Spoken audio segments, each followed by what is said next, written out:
Shalom teman-teman dan Bapak Ibu semua. Berdamai itu tentu sebuah sikap yang baik dan patut untuk dilakukan. Tetapi berhubung perbuatan-perbuatan intoleransi ini sudah kesekian kali terjadi dan juga sangat merugikan. Karena itu berdamai adalah langkah yang baik, tetapi tidak boleh mengesampingkan ataupun mengabaikan proses hukum terhadap pelaku yang melakukan tindakan intoleransi. Nah, karena itu mari sama-sama kita dengarkan, karena beberapa waktu yang lalu ada peristiwa yang lagi-lagi tindakan intoleransi ini kembali terjadi, dan yang menjadi korbannya teman-teman Bapak Ibu sekalian adalah saudara-saudara kita yang beragama Kristen. Nah, di dalam sini ada pihak yang kemudian mencoba untuk mendamaikan ya, dan saya setuju mengenai itu, tetapi lagi-lagi mari kita terus suarakan mengenai perlunya penegakan hukum yang berkeadilan.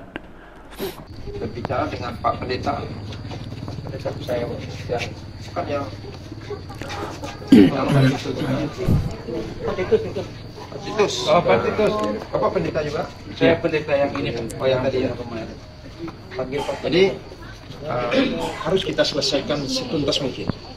Ya. Sini Pak Camat sudah saya telepon. Nanti saya hubungin juga Pak Ketua LPM, Pak Lurah, nanti biarin Pak Camat yang hubungin. Nanti kita duduk bersama.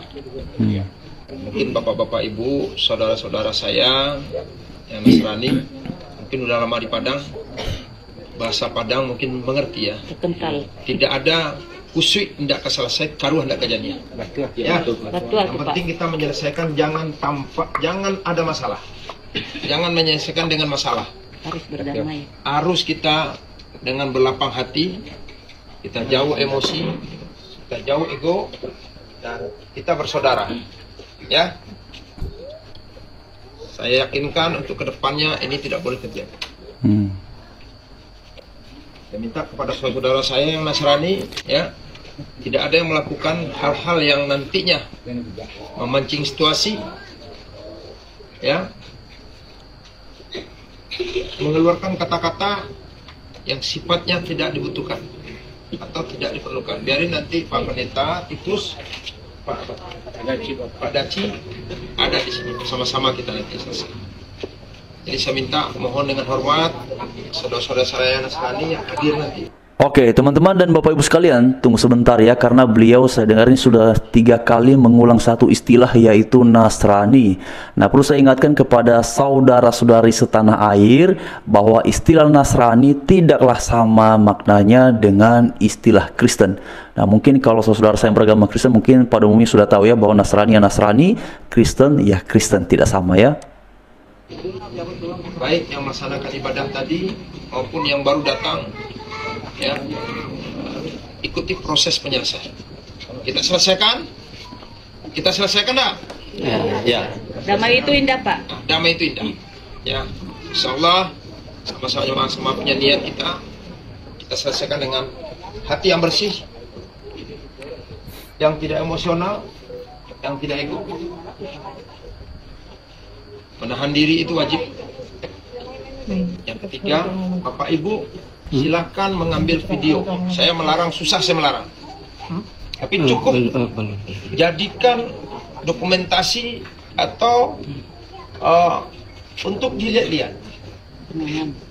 Ya.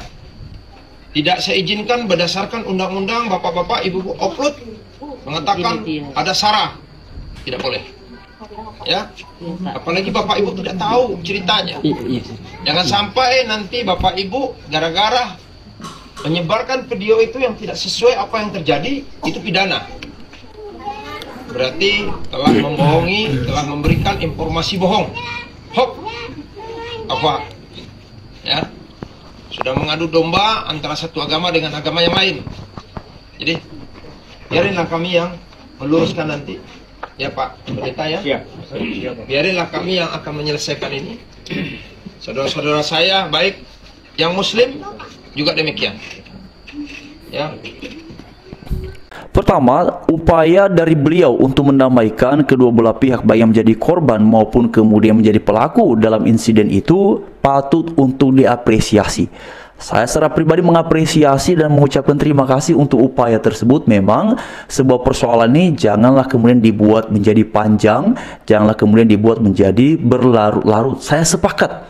Tetapi harapannya kepada para penegak hukum, meskipun kemudian kedua belah pihak berdamai, itu hal yang patut dipuji, tetapi biarlah juga proses hukum sebagai bentuk pertanggungan jawab mereka yang melakukan tindakan intoleransi ini juga berjalan dengan baik, dengan lancar, tanpa ada hambatan. Nah, ini yang kemudian sebenarnya diperlukan, teman-teman. Oleh karena kita sudah, saya secara pribadi sudah kesekian kali melihat ya, manakala tindakan intoleransi itu terjadi, biasanya oleh beberapa pihak, bahkan mereka yang kemudian menjadi pelaku, seperti yang waktu lalu itu kan mintanya ya, teman-teman masih ingat ya, yang retreat ya, itu kan ada kemudian kelompok yang menjadi pelaku ataupun yang membela dari pihak pelaku untuk disampaikan ya bahwa mereka mengharapkan jangan lagi dilanjutkan dalam proses hukum, berdamai saja, diselesaikan secara kekeluargaan. Nah, memang istilah diselesaikan dengan cara berdamai, diselesaikan secara kekeluargaan ini kerap kali muncul bila mana peristiwa itu sudah dilakukan. Bahkan ya, saya sering kali mendengar bila mana ada tindakan intoleransi lalu kemudian nanti katanya saya hilaf dan segala macamnya. Nah, kalau kemudian alasan-alasan seperti itu diterima lalu kemudian langsunglah selesai sebuah persoalan, ini tidak akan bisa memberikan efek jerah ataupun sebagai tindakan pencegahan, tindakan preventif di masa mendatang supaya hal-hal itu tidak terjadi.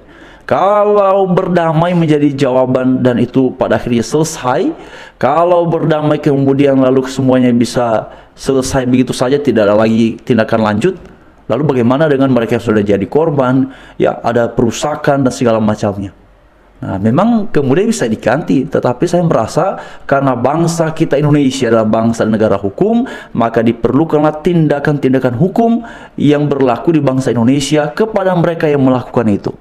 Jadi kalau mereka bisa merusak tempat ibadah, ya mereka juga harus bisa mempertanggungjawabkannya secara hukum. Kalau saya mengharapkannya seperti itu, Bapak Ibu dan kawan-kawan sekalian.